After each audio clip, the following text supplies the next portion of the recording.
Hi folks, so thank you as always for your patience regarding this particular video.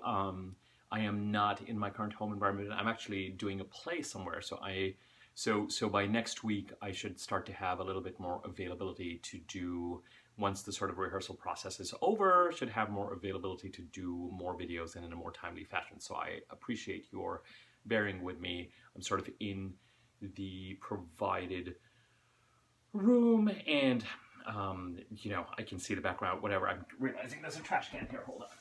There we go. You don't need to be looking at whatever. It is what it is, and here I am, and we're going to do the video, the full moon video. Full moon in Virgo a few hours ago, about 4 or 5 hours ago at this point in time.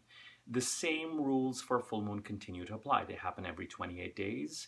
Considering they happen every 28 days, they don't have to be massively dramatic or eventful. There's one caveat to this full moon that I will come to in a second, but it is still a full moon. So as always, 2 weeks before a full moon, we have a new moon. In this case, in Pisces, energies escalate. That's the word I will use. And by the time we get to the full moon, they reach a kind of boiling point, if you like. I like to think of a wave starting at the time of the new moon and 14 days later crashing to the shore. After that, the wave pulls back. I really think energetically the most productive days are the 4 or 5 days after a full moon, when things are not quite percolating and bubbling. And the percolation and the bubbling is energetic and emotional. So if you want to look back to 2 weeks ago and how things started, and if you want to look to the past 2 weeks culminating in yesterday, I think you might be at this. You can do with any new moon to full moon. It happens every 28 days.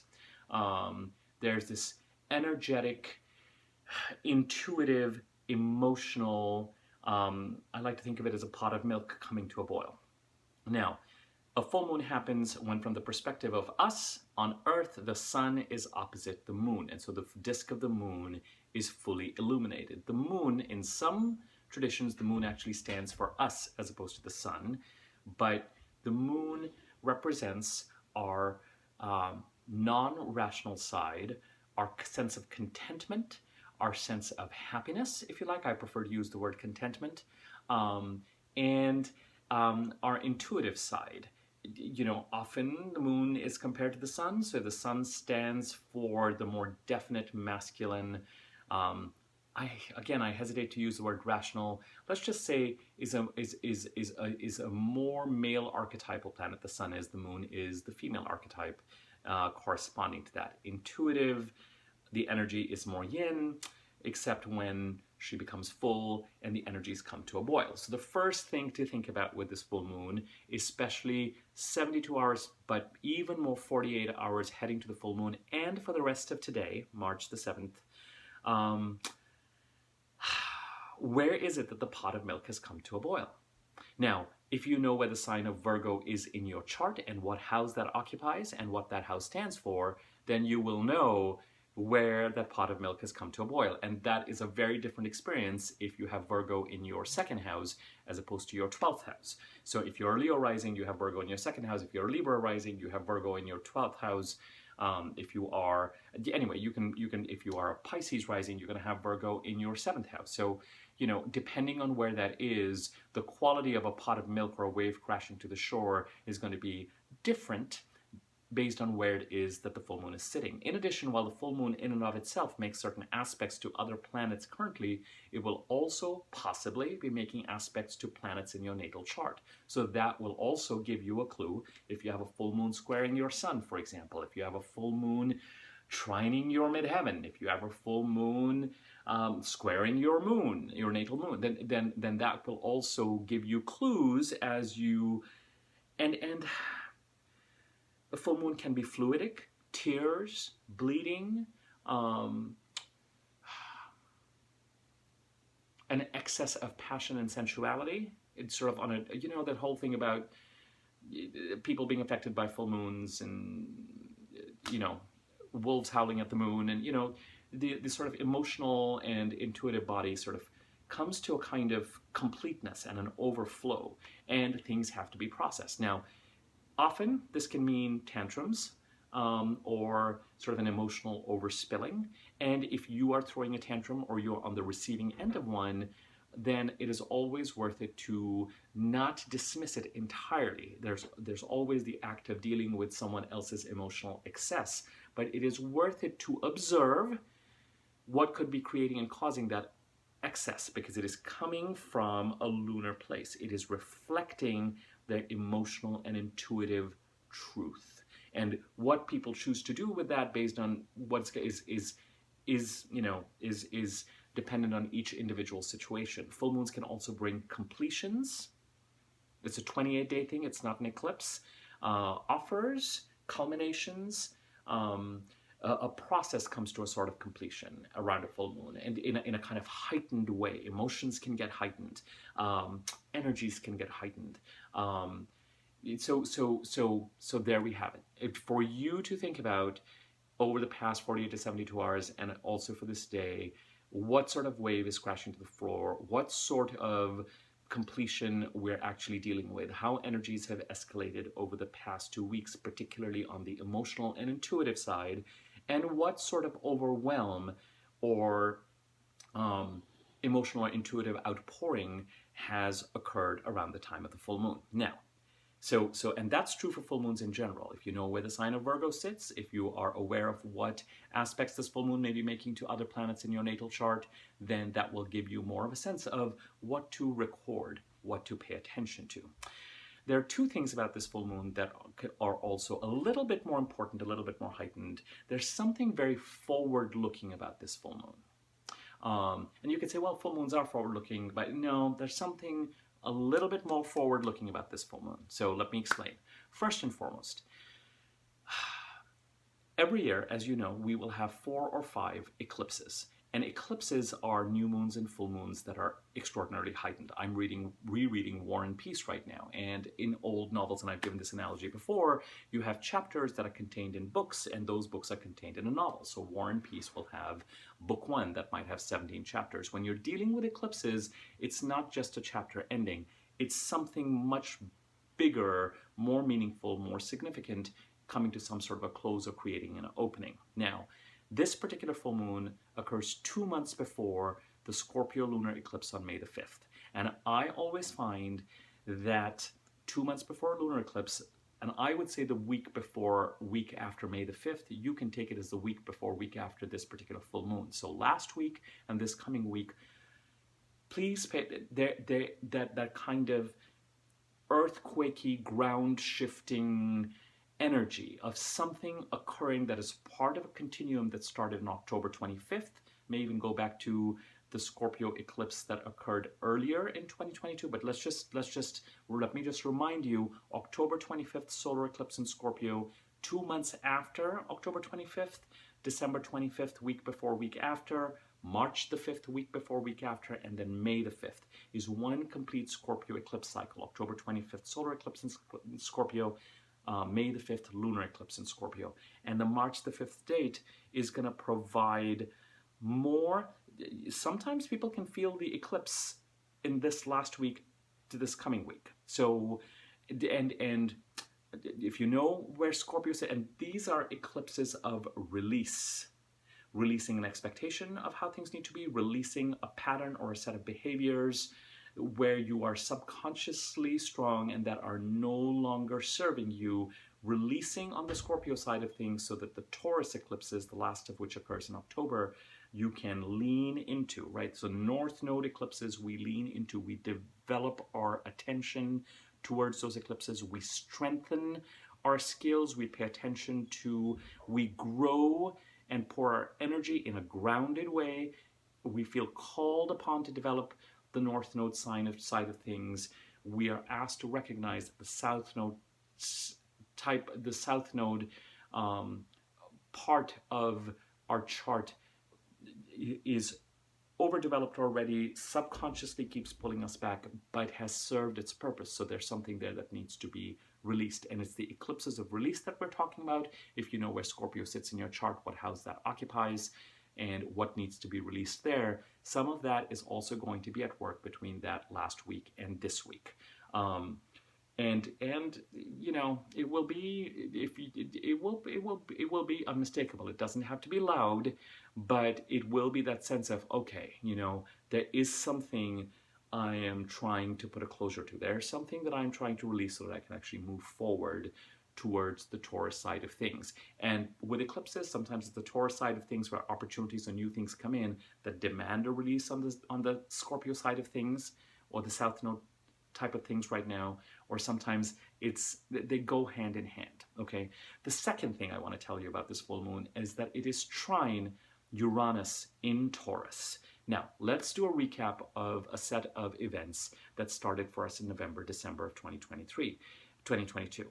As I have mentioned to you numerous times over the past few months, it is possible that a new set of energies, opportunities, 2023 energies made their presence felt in November, but particularly December of 2022, only to temporarily come to some sort of a halt or a stasis between December 29th to January 18th, where you may have been given an awareness of what some obstacles could be to pursuing this path, and delays, and then after January the 18th, 19th, 20th, 21st, things accelerate again, so that by the middle of February, you were on that plane, you were at the banquet. As I've mentioned recently, moving forward, one could argue that 2023 actually may have started for a lot of people around February 10th, 11th, 12th, but whatever that thing is that started, you have been invited to, or were invited to, or developed in November, but particularly December of 2022. Okay.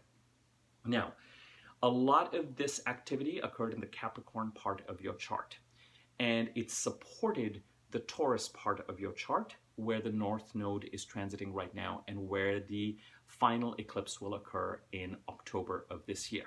Okay, we are in 2023. The eclipses change signs from Taurus and Scorpio to Aries and Libra, and I'm going to have more information on that relatively shortly. So the Taurus part of our chart that is currently forward-looking, and we need to pour ourselves into. This is a general reading, so I'm going to use, let me just keep going. Pour ourselves into, gets a boost, gets this kind of 22-23 starting support in November, December of this year, particularly December, the signs of Sagittarius, but especially the sign of Capricorn, particularly supporting growth and development of the Taurus part of the chart. Well, when you have a full moon in Virgo, it also trines as an earth sign the Taurus part of our chart. And this full moon is absolutely in conversation with Uranus in Taurus. Uranus is also transiting Taurus, and in the Taurus part of our chart is encouraging liberation, authenticity, which may mean that you have to determine who you are and what your specific and individual way of being is in the Taurus part of our chart. Not only last year, part of 2022, and this year do we get the eclipses in the Taurus part of our chart, encouraging us to pay attention to what skills we need to develop and opportunities to avail of. We also have, in a longer transit, I think till 2025, Uranus, or 2028, not sure, you're welcome to check on Google, Uranus transiting the Taurus part of our chart, where it is demanding, encouraging greater authenticity and individuality. And this full moon, this is what I mean by it being forward-looking. The faster moving planet, the full moon, is where we need to pay attention to what the messages are in order to continue to free. Well, this is not a square, it's a trine. You don't, whatever it is that is coming up with this full moon in Virgo supports this development in Taurus. The energy is there to support the direction we're meant to lean into with this full moon. So paying attention. Now, depending on what needs to be released and what needs to be leaned into, when we're talking about things that need to be released, it's not necessarily the most comfortable things. Do you have to close a door on something? Do you have to, those are not, and especially when we're talking about releasing in the Scorpio part of your chart, it's unlikely that it's as simple as turning a page. Things being forward-looking can be exciting, but we, as change is a complex and a complicated process. Sometimes it has an inspiring and exciting energy to it, and sometimes it carries a certain amount of weight. Only you're going to know where you're at this point in time. You may or may not have a sense of your chart. So these parts of the chart that I'm mentioning, where does Scorpio sit? Where does Virgo sit? Where does Taurus sit? What houses do they occupy? Looking at this video in the context of what I'm mentioning will be helpful for you to try and get a sense of and find the resonance with this Virgo full moon around what it is that is coming up to a boil or into awareness or is lighting up fully, so that you have a sense of what role this full moon plays in supporting development in the Taurus part of the chart, absolutely encouraging you to turn the page in the Scorpio part of your chart, and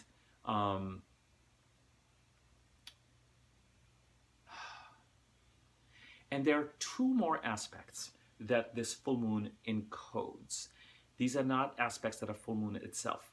Mars in Gemini squares Neptune, and in the Aries part of our chart, Jupiter conjuncts Chiron. Now these, I'm gonna do a separate video on these transits. So for those of you who know your chart and are astrologically attuned and really want this information without getting too overwhelmed, understand that Mars, for the third time since October, is going to square Neptune. Mars in Gemini squaring Neptune in Pisces.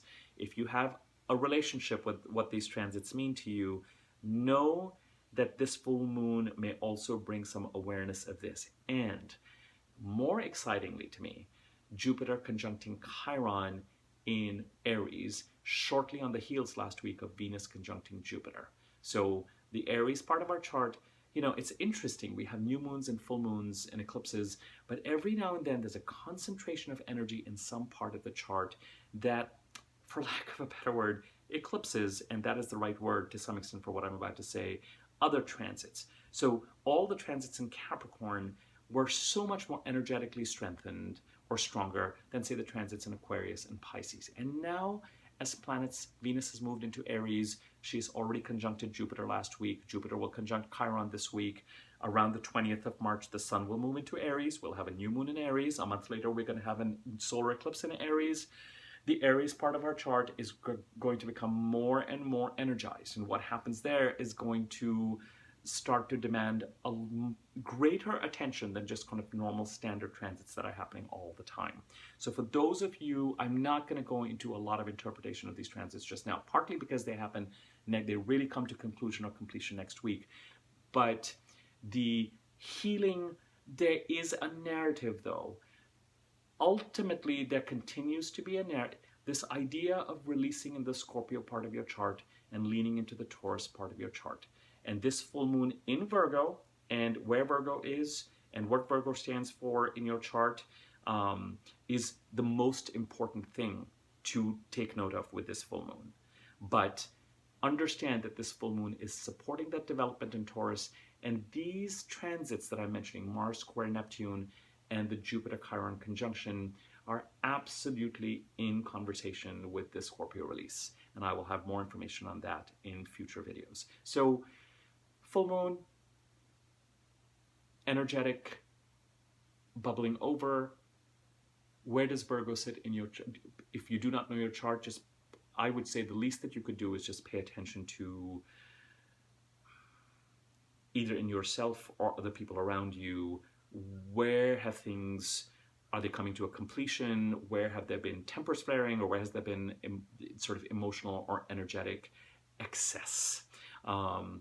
And try to make note of what it is that is occurring. Try to make note of how that might be contributing to or giving you messages about what needs to be released. If you can draw a connection with the Scorpio part of your chart there, so much the better.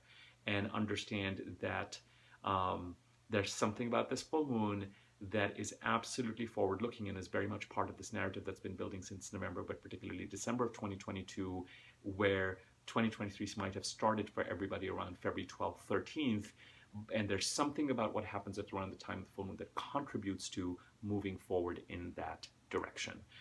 If I were to summarize all the astro gibberish that I've thrown on you, you know, it's a general video. Some people know their chart, some people don't. Some people are into it and already know a lot of the stuff that I'm talking about. Some people don't. It's a general reading, so I'm trying to cater to everybody.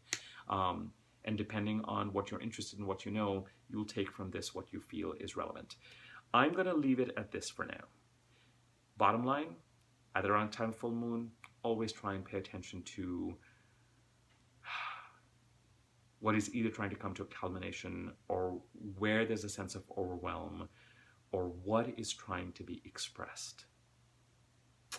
and how it might reflect emotional fears, worries, let's just say emotional truth for someone. And part of the question here becomes, what is it that actually needs to be released? A very complex question, because sometimes it's our own expectations, how a situation should be, or how other people should be, or how other people should behave. Sometimes it is releasing something physical, a home, a relationship, but the larger question is, where's the Taurus part of your chart, and how is that pulling you forward? And what is it that you need to lean into there? Complex questions and individual questions that each of us needs to ponder. Thank you so much for subscribing to the channel. Like, comment, click the subscribe button, click the little bell icon, the wiggly bell. When you click on that bell icon, so that you're notified when I do new videos, and I will leave it at this. Starting next week, I should be a little bit more on track. Thank you.